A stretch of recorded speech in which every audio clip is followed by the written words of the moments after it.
Tidak hanya di Kota Banda Aceh yang mendapat perempuan itu di nomor urut 1. Kita di Kota Banda Aceh dari 6 dapil ada 2 yang perempuannya di nomor urut 1.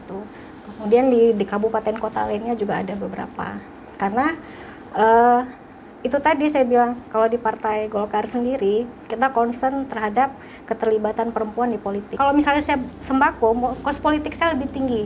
Akhirnya nanti ketika duduk, saya sibuk mengembalikan modal saya, kos politik yang udah saya keluarkan. Untuk para perempuan di Bandaraya Jaya Baru maupun para perempuan yang ada di Kota Banda Aceh ataupun di Aceh, jangan lupa pilih caleg perempuan, karena hanya perempuan yang mengerti bagaimana kebutuhan dan kepentingan perempuan. Makanya pilih caleg perempuan yang akan memperjuangkan. Kalau tidak tahu milih siapa, cari aja caleg perempuan, coba saja.